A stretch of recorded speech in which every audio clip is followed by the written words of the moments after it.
बहुत बहुत अभिनंदन, स्वागत। सबसे पहले तो मैं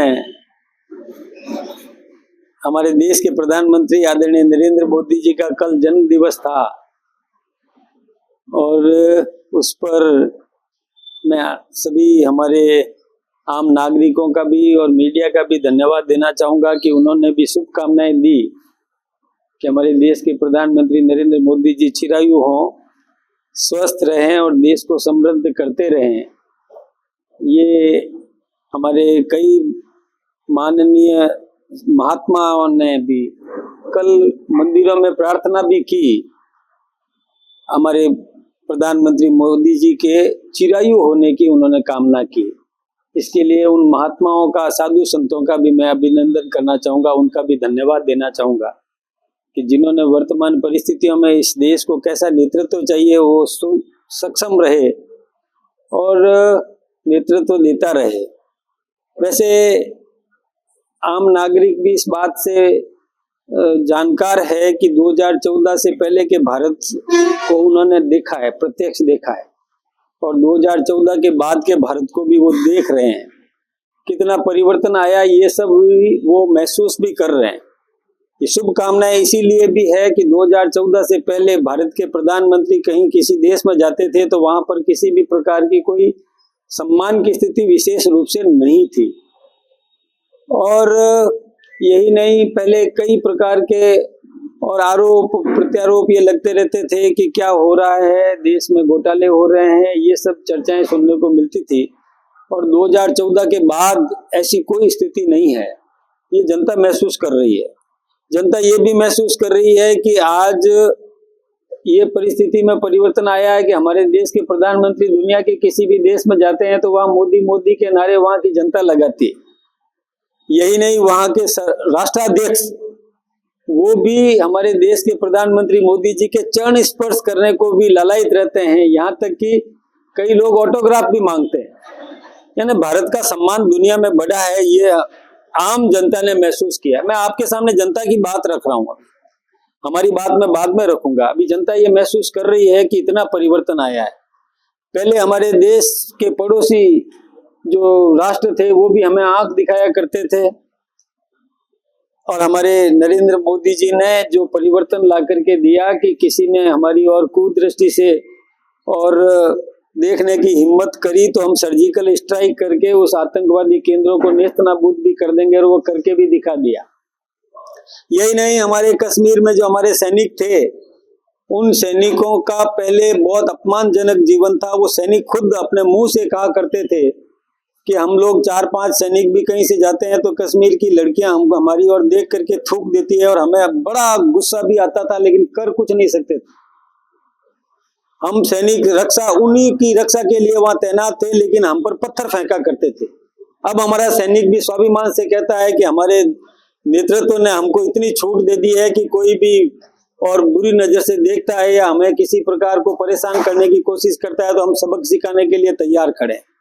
परिवर्तन आया है, हमारे सैनिक के मन में भी इस प्रकार का परिवर्तन देखने को मिला है कि अब उन्होंने पत्थरबाज को भी जब जीप के आगे बिठाना शुरू किया तो पत्थरबाज ने पत्थर नहीं फेंका, क्योंकि वो जानते थे कि उन्हीं का पत्थरबाज मार खाएगा, तो वो फिर पत्थर फेंकना बंद कर दिया। परिवर्तन इतना आया है कि जो पत्थर फेंका करते थे उनको कलम पकड़ा दी है, और अब वो पढ़ने के लिए उतावले हो रहे हैं, शिक्षा के प्रति वो आकर्षित हुए हैं, सारे पत्थरबाज गायब हो गए। ये परिवर्तन आया है। तो देश की आंतरिक स्थिति भी मजबूत बनी, बाह्य सुरक्षा भी सुदृढ़ हुई।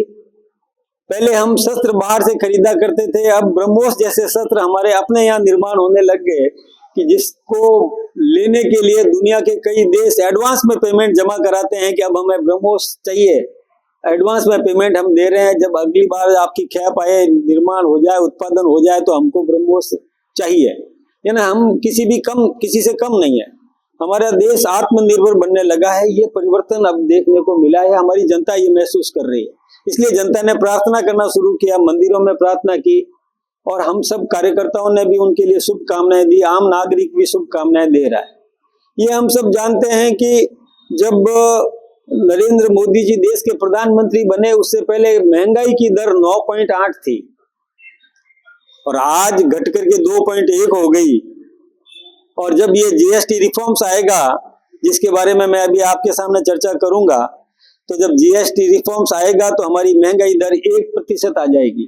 दुनिया में महंगाई दर बढ़ रही है, हमारे यहाँ हिंदुस्तान में महंगाई दर घट रही है। हमारी जीडीपी ग्रो कर रही है, दुनिया के लोग परेशान हैं लेकिन हमारी जीडीपी ग्रो कर रही है। इस समय हमें मालूम है कि पड़ोसी और देश की क्या स्थिति है, वहां पर अराजकता की स्थिति कितनी पैदा हो चुकी है, ये हम सब जानते हैं। और हमारे यहाँ अमन चैन शांतिपूर्वक जीवन जीने का एक अवसर प्रदान किया, ये हमारे देश के प्रधानमंत्री नरेंद्र मोदी जी की रणनीति का हिस्सा है। उनकी योग्यता, कार्यकुशलता, मैनेजमेंट, ये इसी कारण से देश समृद्ध हो रहा है।